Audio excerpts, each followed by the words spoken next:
The airport lights were bright, sharp, and unkind. They weren't warm like sunlight or gentle like the glow of a lamp at home. They were cold.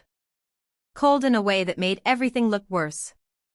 Every crack in the floor, every wrinkle in someone's shirt, every tiny flaw on my face, it all felt exposed under those lights. I stood in line with my cheap backpack. My fingers clutched the strap so tightly it hurt, but I didn't let go. That strap felt like the only thing holding me together, the only thing keeping me from falling apart. It was the first time in years my parents had let me join them on a trip. For a moment, I thought maybe they had changed. Maybe they finally wanted me to feel like part of the family. But deep inside, I already knew something was wrong. With them, there was always a hidden reason, always a shadow behind their smiles.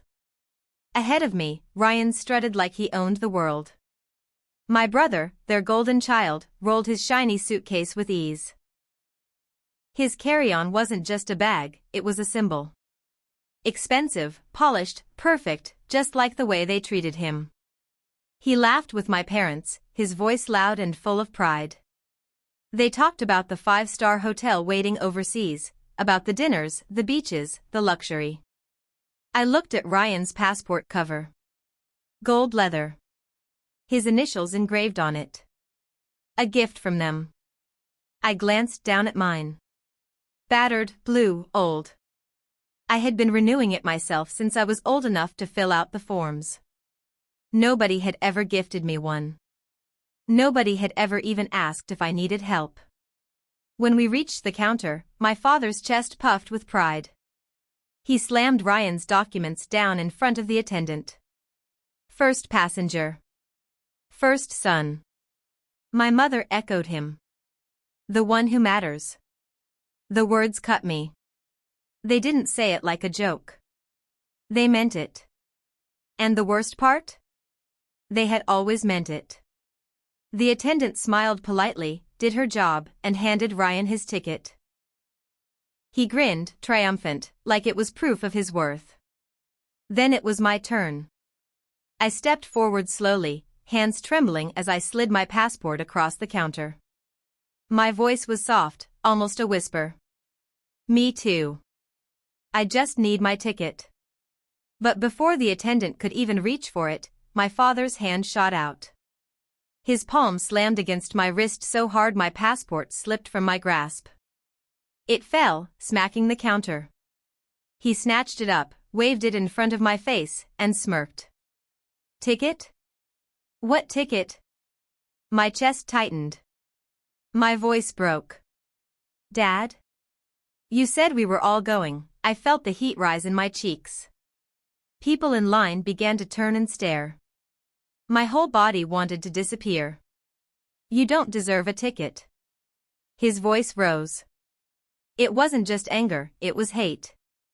You barely deserve a roof, and you think you deserve the world? He shoved the passport into Ryan's hands instead. He deserves the world. You deserve the floor.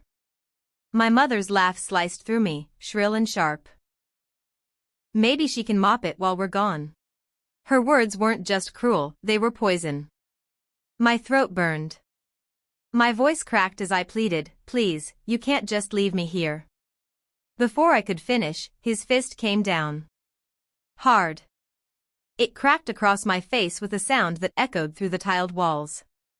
For a split second, the world went white. Pain shot through my jaw, hot and blinding. My knees buckled. I collapsed onto the cold floor. The taste of iron filled my mouth, blood. Gasps rippled through the line. A little boy clutched his mother's hand, his wide eyes staring at me. Two businessmen whispered to each other, shaking their heads. A security guard glanced over but froze, unsure if he should step in. My mom bent down. Her perfume choked me, thick and sickly sweet. She leaned close, whispering words only I could hear. Now the whole airport sees what we've always known. You're nothing but baggage we never wanted. Ryan smirked above me, his shiny shoes stopping just short of my ribs. He waved his boarding pass in my face. Enjoy watching us take off.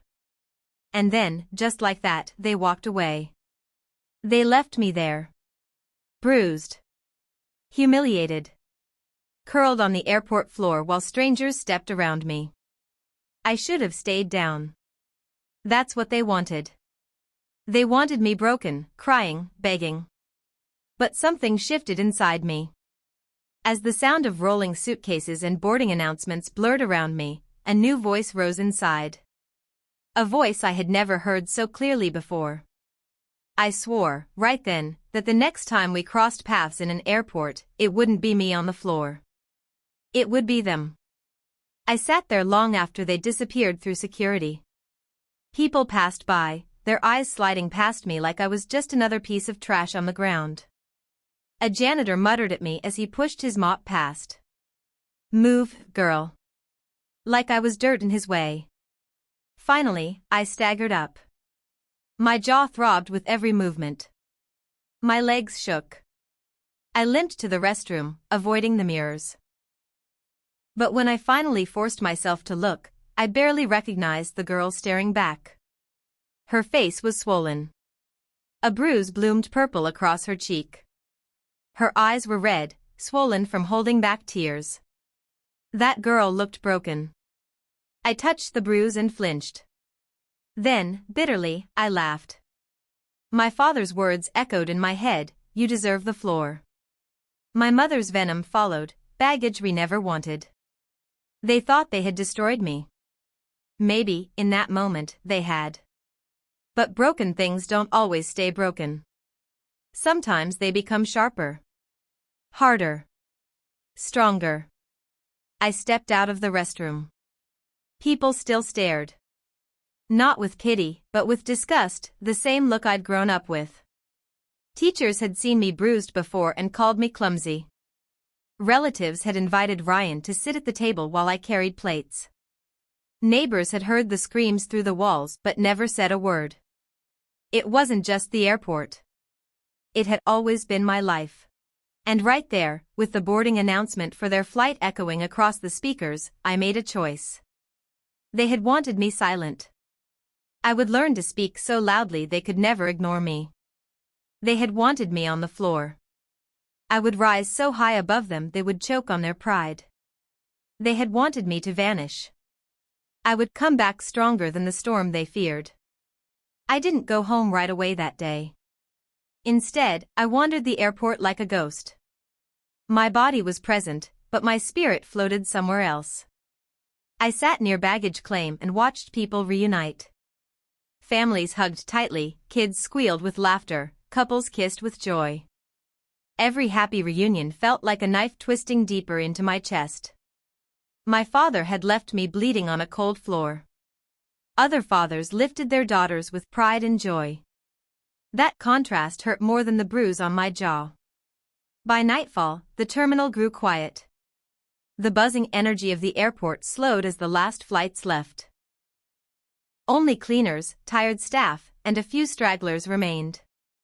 That's when I finally forced myself to leave. The bus ride back to the city felt endless. Every bump in the road made my jaw ache. Every light passing through the window reminded me of the airport lights, the ones that exposed every flaw and every weakness. But something strange began to happen. With every throb of pain, with every memory of my father's fist, I felt something new forming inside me.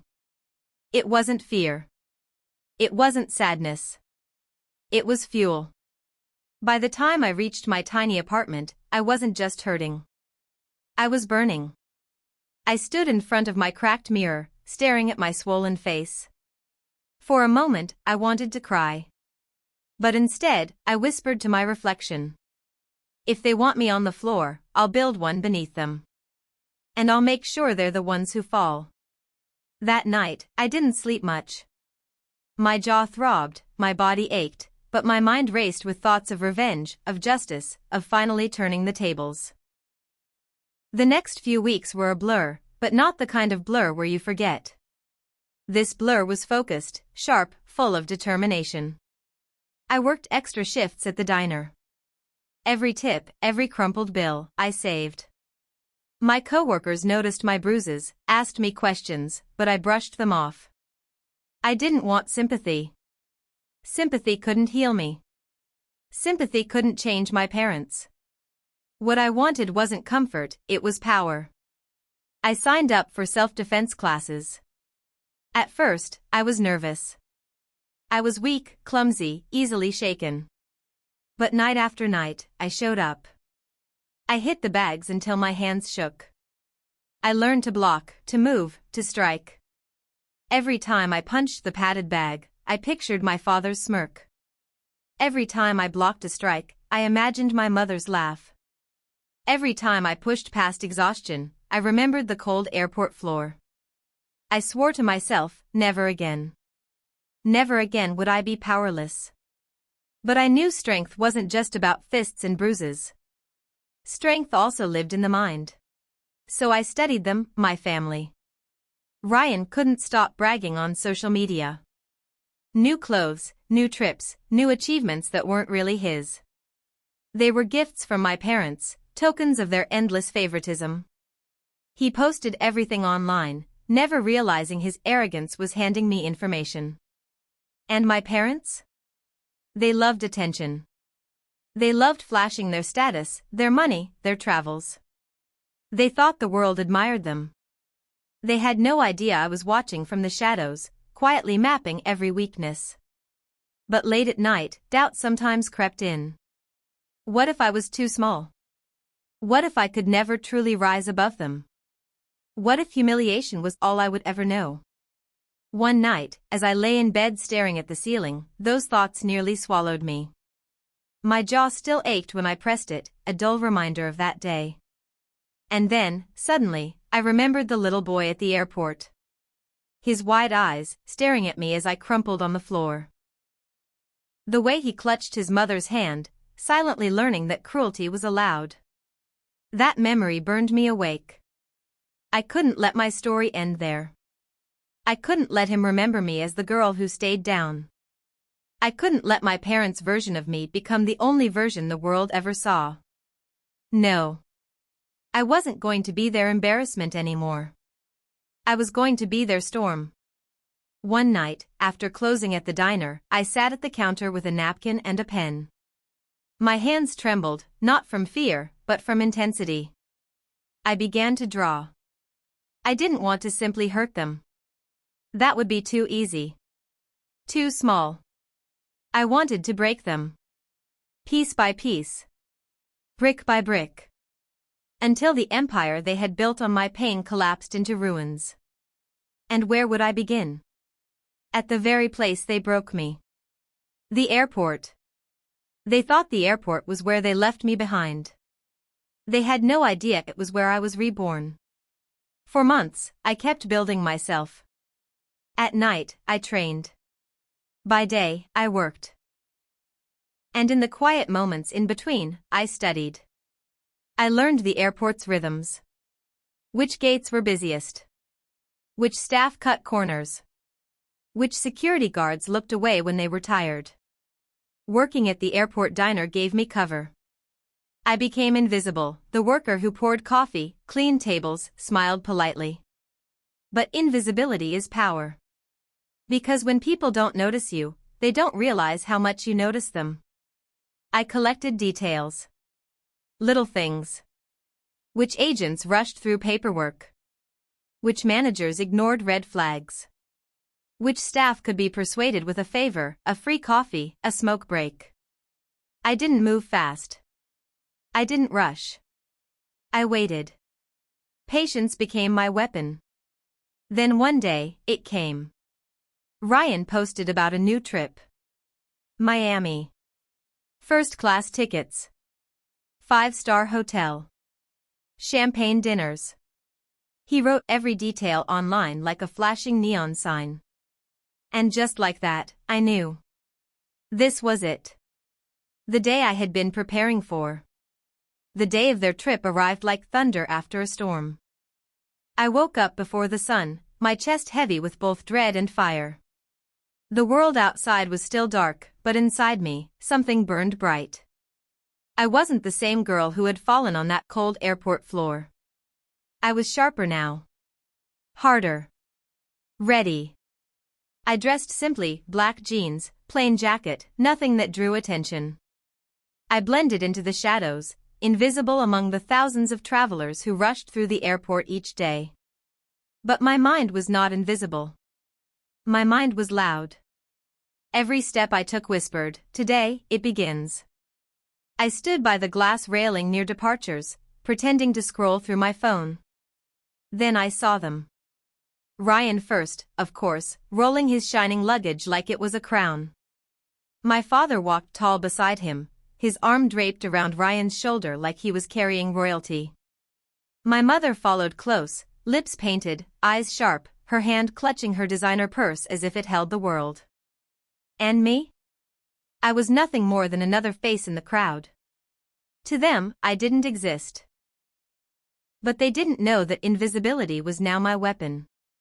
Over the months, I had learned more than just fighting or waiting.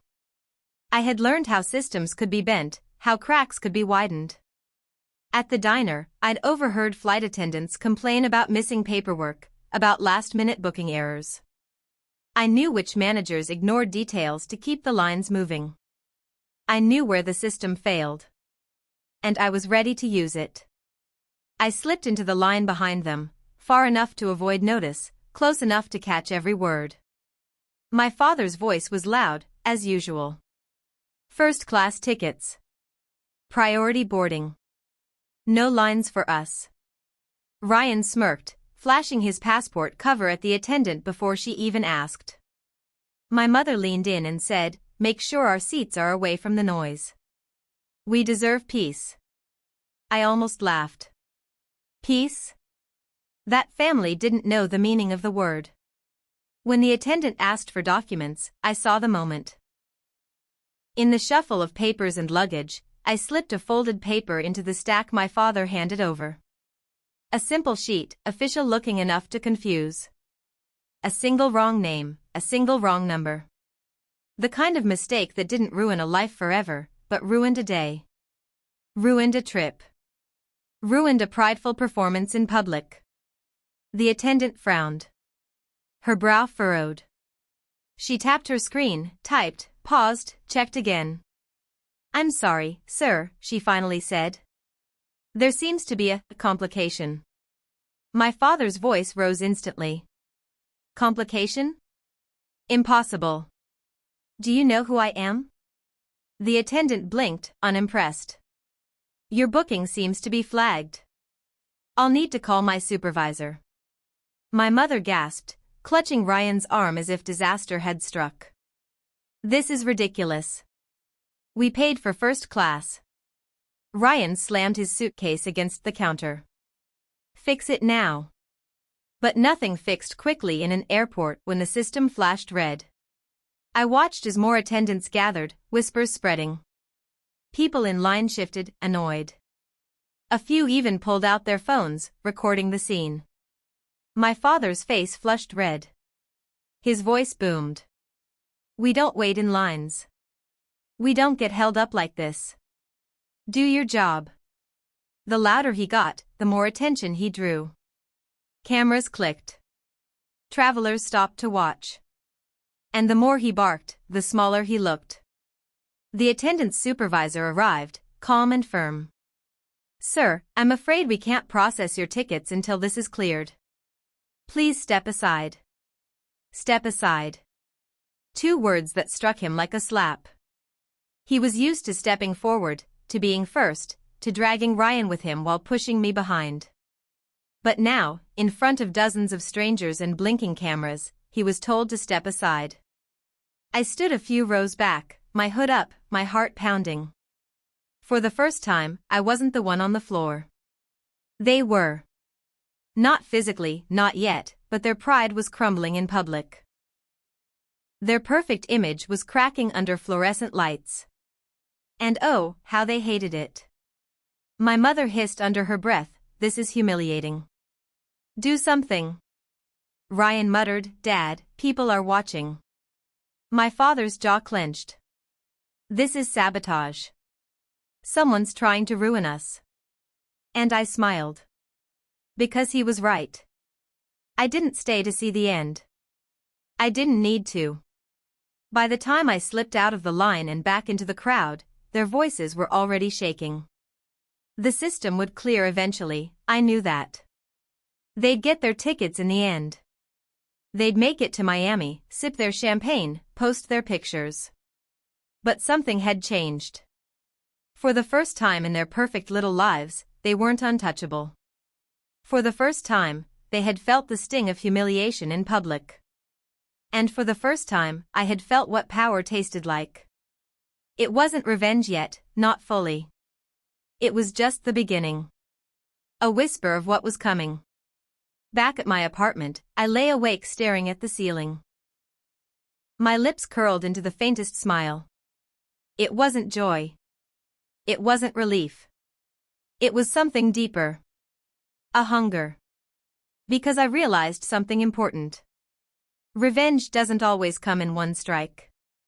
Sometimes it comes in echoes, in small cuts, in cracks that spread until the whole wall collapses. And I was ready to keep striking.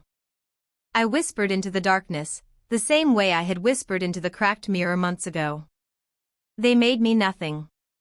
Now I will make them watch as I become everything. I thought about the airport floor. About my father's fist. About my mother's cruel laughter. About Ryan's smug face. I swore it again, stronger this time. This isn't over. This is just the first taste. And for the first time since that day, I slept peacefully. Months passed, but I didn't rush. Revenge isn't about speed. It's about patience. About timing. About striking when the wound is still raw enough to hurt. And their wound from Miami was still bleeding. Every time I checked Ryan's posts, I saw it. His smile wasn't as wide. My mother's captions carried a hint of sharpness, like she was trying to convince the world nothing had happened. My father posted less, his pride dented by the memory of being forced to step aside. It wasn't enough. Not yet. They had broken me publicly. Now, it was my turn to break them publicly. I knew their patterns by now. They traveled often, bragged about it even more. And sure enough, soon came another announcement, Europe. Ryan posted a picture of his suitcase weeks in advance. Next stop, Paris. That was all I needed. I went back to work, carefully, silently. I pulled strings, whispered to the right people. The airport staff by then knew me as reliable, unnoticed, part of the background. They trusted me with coffee, with trays, with documents left carelessly on counters. They never realized I was also collecting keys, codes, habits. And then I planted my final move. The airport buzzed with life the morning they arrived for their Europe flight. Travelers rushed, kids cried, announcements boomed. And there they were again, my parents, proud, loud, walking like the world owed them a red carpet. Ryan behind them, rolling his polished bag like always, his phone raised for selfies. I followed from a distance, calm, steady. When they reached the counter, I moved closer, blending into the line behind. The attendant smiled, scanning their documents. For a moment, it seemed smooth. My father leaned in, confident again. My mother exhaled in relief. Ryan yawned, scrolling his phone. And then it happened. The system beeped. Red. The attendant frowned. "I'm sorry, sir. There seems to be an issue with your documentation." My father stiffened. Again? This is nonsense. But this time, it wasn't a small mistake. This time, I had prepared carefully. The documents flagged as inconsistent. Suspicious. Enough to alert security. Within minutes, 2 guards approached. "Sir, ma'am, please step aside." The words they hated most. Crowds gathered instantly. Phones lifted. Cameras recorded. My father's voice roared as he argued, but the louder he shouted, the guiltier he looked. Ryan froze, his phone shaking in his hand as people filmed him. My mother's painted lips quivered, her face pale under the airport lights. Security questioned them, checking bags, asking for explanations. And the more they protested, the more pathetic they looked. "Do you know who we are?" my father shouted. "Yes," the supervisor replied coolly, "you're the passengers delaying our entire boarding process." The crowd laughed. Laughed. At them. The humiliation burned across their faces. I watched from the side, my hood up, heart steady. For the first time, I saw fear in their eyes, not mine. Eventually, of course, security cleared them. They weren't criminals. They weren't going to jail. But the damage was done. Their perfect image shattered in front of strangers. Their arrogance exposed. Their pride stomped into the ground. By the time they walked away, their heads were down, their steps small, their voices quiet. They had left me broken on the floor once. Now the world had seen them broken. And I wasn't done. Weeks later, when they posted about moving past the incident, I struck the last time. I sent clips. Anonymous emails. Videos of their public breakdowns at the airport, captured by strangers' phones, now circling quietly online. Sent to their friends. Their colleagues. Their neighbors. No caption. No explanation. Just the truth. Let the world see them as I had always seen them. Cruel. Arrogant. Small. And it worked. Slowly, invitations dried up. Friends stopped tagging them in pictures. Neighbors whispered when they walked past. Ryan deleted his posts for the first time in years. They had built their lives on image. And I had shattered it. One evening, I stood at the same airport again. But this time, not as their baggage. Not as the girl left on the floor. This time, I had a ticket. My own. Bought with my own money, earned with my own sweat. I stood in line, calm, confident, my passport in hand. No golden cover, no engraved initials, just mine. And that was enough. When the attendant smiled at me and said, "Have a safe flight," my chest swelled. Safe. A word I had never truly felt before. I walked through security, step by step, stronger than I had ever been. And for the first time in my life, I wasn't running from them. I wasn't chasing their approval. I wasn't carrying their cruelty. I was free. On that flight, as the plane lifted into the sky, I looked out the window at the shrinking city below. And I thought about the airport floor, the bruise, the laughter, the humiliation. I thought about the girl who once believed she was nothing. And I whispered to her, to myself. You are not nothing. You never were.